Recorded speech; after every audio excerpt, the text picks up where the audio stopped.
Hello, and welcome back to another episode of PB&J Movie Reviews. I'm Brandon, And I'm Justin. and we got back from seeing a very different Marvel movie than what we've seen before. And what is it called, Justin? Guardians of the Galaxy, and to all you viewers who haven't seen our series before, this contains spoilers, and it is also our first reaction to the film. So yeah, we're just going to talk about our feelings, and we're going to spoil a lot, so if you didn't see the movie, go see it. Why should you see it? Because it is phenomenal, it is excellent, it was great, it's all those good, positive adjectives. That all really describes this movie. This movie was totally different from any Marvel movie I think that we've seen before, but it was awesome. It was very outer worldly. A lot of these other Marvel movies like Thor and Avengers hinted at a more otherworldly feel, that there are other life outside of Earth, and planets and big scary beings that are like gods but not considered gods, except for Thor. And they're all over the galaxy. And this movie showcases that. We got to see basically what's happening on the other side of the universe, and really we didn't see anything of S.H.I.E.L.D. or the superheroes located on Earth, which was pretty cool and really interesting, and I'd love to see more of that. Yeah, if you thought Earth was boring in the other Marvel movies, then here's a big break from that, because we're going to space, folks, outer space, and it is fun. Instead of Iron Man and Captain America and Hulk and Thor, we have Peter Quill, Gamora, Drax, Groot, Rocket, all of these cool people. And just a message for all you folks who like the Dark World, seeing Asgard, watch this movie. You get to see a ton more of space and a ton more of different planets. It's really awesome, and the CGI and effects were phenomenal. Yeah, let's just go into the effects and the look of the movie. You know, science fiction, the whole genre is about, it really brings Like a grand picture. something, a spectacle, gives you a sense of wonder, and that's exactly what you get with this movie. Yeah, I totally agree with you. The sets were amazing. The animations were perfect. You really got to get the sense that you were in a whole galaxy and universe. You don't feel cramped in this one place, like a lot of Marvel things, like in the comics, just New York this, New York that. You get to see so much, and everything that you see, it's just really jaw-droppingly cool, And honestly. I mean, now you could finally say the Marvel Cinematic Universe, and you could really feel the universe. It's a universe now, not just battles in New York. Exactly. Justin and I, we're huge on the sci-fi genre. We love Star Trek. I do happen to enjoy Star Wars. I love just the whole sci-fi genre. Yeah. And this movie, it had like all of the good touches visually that a lot of great sci-fi movies and shows had. Story-wise, it was really great too. It was very story-driven. The main thing about the story about Guardians of the Galaxy, it's the most unlikely team, the team that just really does not get along. You definitely wouldn't think this was a hero team. And they all have to work together, set alone all of their differences for one big cause, one good cause. And they realized and overcame their difficulties with each other and their backstory to help save the universe. Like originally, these people were in for the money, they're in for revenge. Everyone lost something. Peter Quill lost his old life on Earth. Drax lost his wife and his daughter. Raccoon lost his body and whatever life he had. He got experimented on. Drax... Wait, we just said Drax. I'm sorry. His family died. Gamora, She lost her whole family and her planet. her whole life, and replaced her life to be with Thanos, And forcefully. Groot is just like an outsider. I guess. Groot's an outsider, but Groot is Groot, and Groot is the I am heart of Groot. the team. I am Groot. That's what he says a lot. He's the heart of the team, and he really helps out, and he brings everyone together for the most part. And so people they're greedy, and they seek vengeance, like Ghost Rider would. You really see like a different, like more definitely human, more relatable side of people in this movie than I would say some more Marvel movies concerning heroes like Thor and Captain America, even though they do focus on humans' emotions and portraying them as real people, this movie in Guardians of the Galaxy, I would say, does that even more so.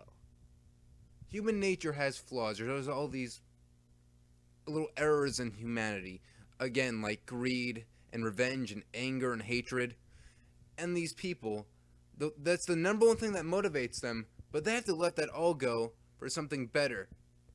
They all wanted to get Ronan the Destroyer and totally kick his tuchus, but they decide not to do that, and they need to save the world, and they realize, just like characters in Sonic Heroes, that friendship conquers all.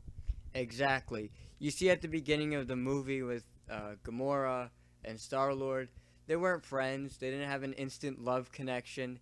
They had to work out their differences as people and then get the whole team together, and eventually by the end of the movie they become good friends and a team. Yeah, and this is very strange because I'm getting off topic here. In movies, I can always name at least one character I didn't like. Like Star Wars, you love Star Wars and all the characters. Everyone picks on Jar Jar. Star Trek, you pick on Wesley and all the red shirts because they're just so funny to beat up. You could just go out of your way to name just at least one character you didn't particularly enjoy. The main team of Guardians of the Galaxy, you love every single one of them. I want to give them one big giant Hulk hug, going with the Marvel theme, because they're so awesome. Drax hug, that sounds painful. I wouldn't want to do that. He's a strong guy. And a Hulk hug would be better? I don't know. No, Hulk's cool. Alright, let's get back to the topic. So, you really like each character, and they're so relatable. Peter, very funny, very witty, but he has a very flawed past. A touching side to him with the death of his mother and him leaving Earth to have this whole nother life as this outlaw. At the beginning of the movie, you see he wants to become like an interstellar outlaw. He's not a hero by any means at the beginning of this film. And he really, the real big turning point for him, that really made him feel like a hero, is when he saved Gamora's life and risked his own. Yeah, exactly. You could see in outer space. His character just change from that moment on to become the likable hero guy who still has flaws, but at the end of the movie. And I look forward to seeing more of him. Yes. We also have Gamora. Yes. And you hear in the movie how she is the daughter of Thanos. That's in air quotes. Adopted, as Thor would say. And she... yes. It's funny. She didn't like Thanos. He took her and killed her parents. So she always had this problem with this grudge against Thanos, and she's working with backstabbing her own father. Working with Ronan, and her main plan was to betray them, act of revenge. But as you learn later in the film, revenge is not everything. I also learned that theme from Spider-Man 3. Spider-Man 3 isn't all that bad, but yeah, you learn of a greater good, and I like that. And you see Gamora learn Star-Lord's weapons, how he uses them. It's so cool. He's badass. That's the word he's looking Same with Gamora. She's a killer assassin. I would not mess with her. Yeah, not even an Avenger. Not an Avenger. Like, you thought Black Widow was cool, a cool female fighter. Just wait for Gamora. Oof, she's gonna destroy you. And speaking of destroying, Drax the Destroyer. Yeah, you saw definitely at the beginning and even middle of the film, you couldn't trust him. I didn't know what to think of him when you first saw him, especially when he called in Ronan the Accuser, and it was a really stupid move, and he got his whole army to come and invade the planet.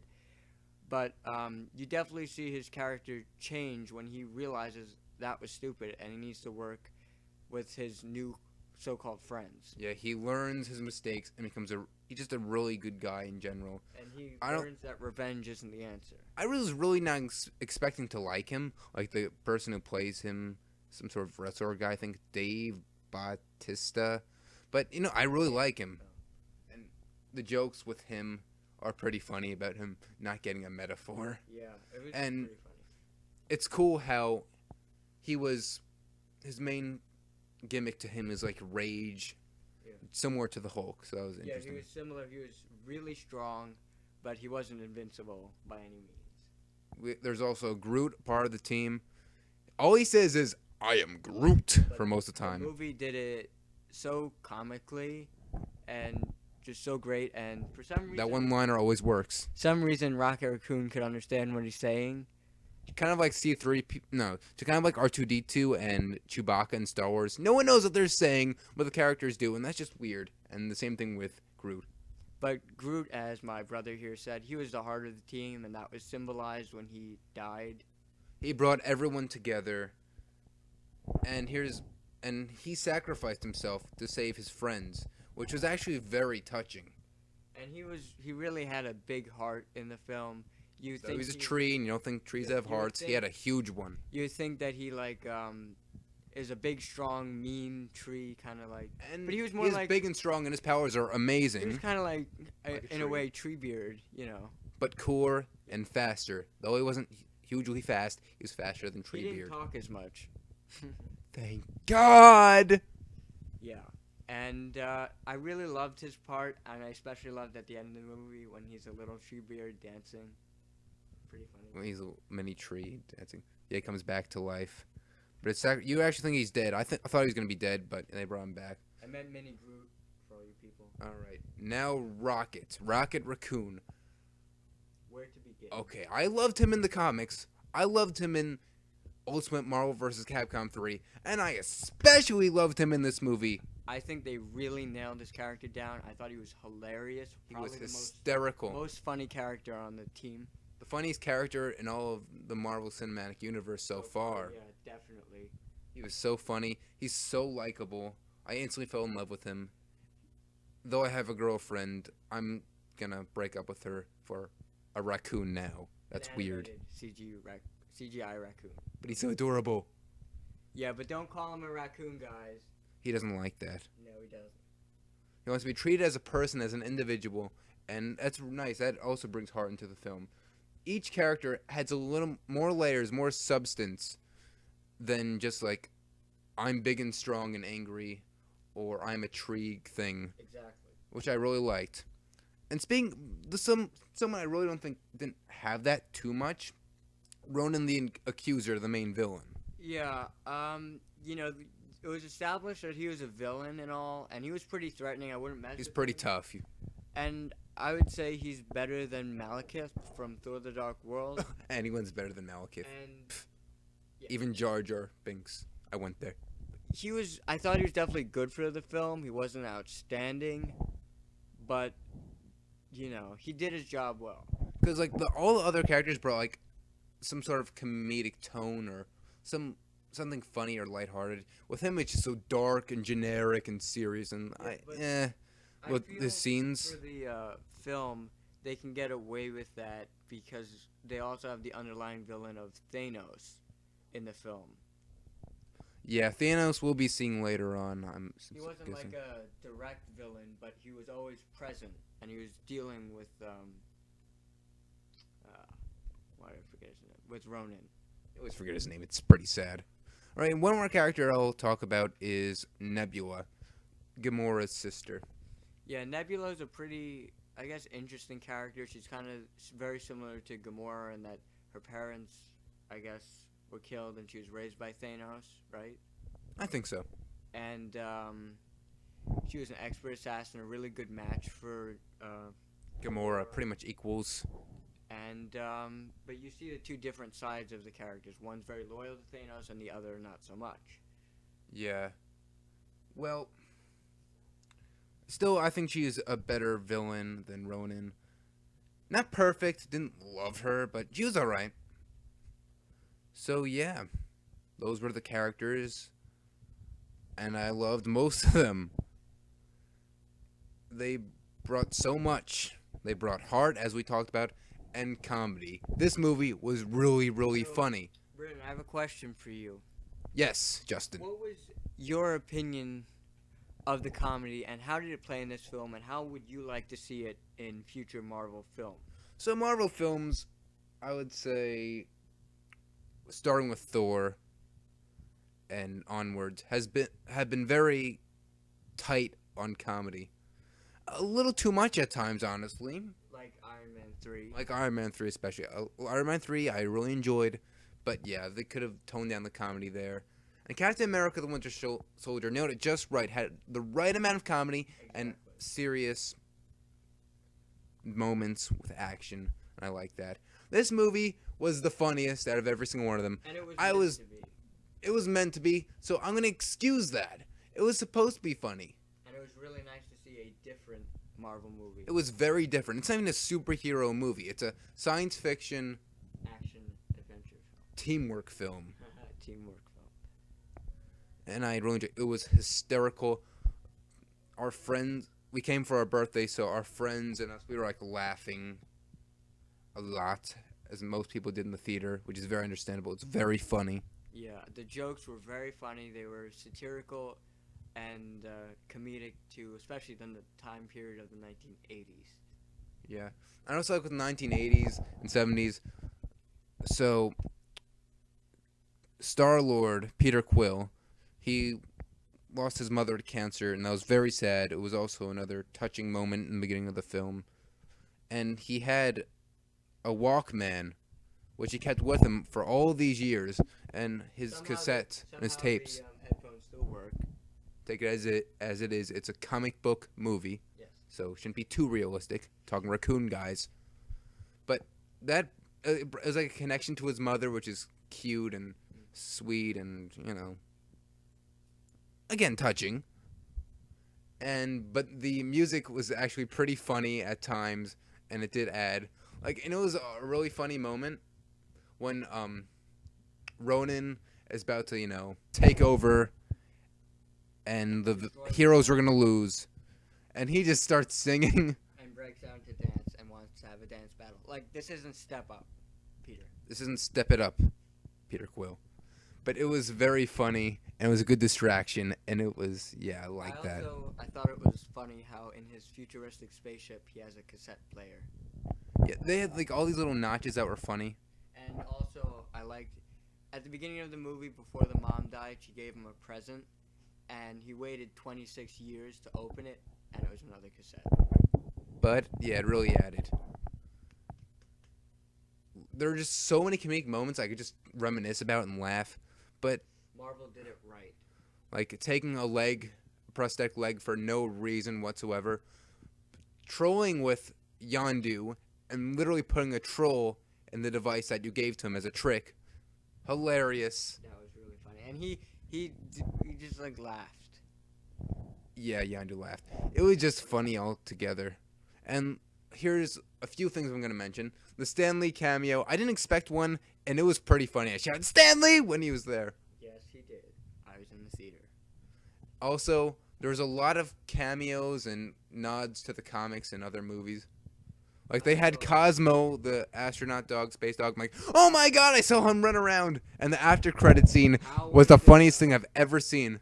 You see Cosmo licking the collector, and then Howard the Duck pops up. Howard the Duck, guys. We've not seen him ever since that crappy 80s movie. Well, he's back, and he's better than ever. With the collector. I mean, what is the collector doing? He's like, don't let him lick you. That was so much fun. Like, the collector got Howard the Duck. Like, how could you be in such a bad movie? I must know. I must capture you and tell me all your secrets. Yeah. Oh, I'm completely in love with this movie. I cannot praise it enough. I would give it 10 out of 10 stars. And we did this for our birthday. It's our birthday movie, and it was totally worth it. It was so worth it. It was worth the $10.50 I paid, and I don't usually say that about films.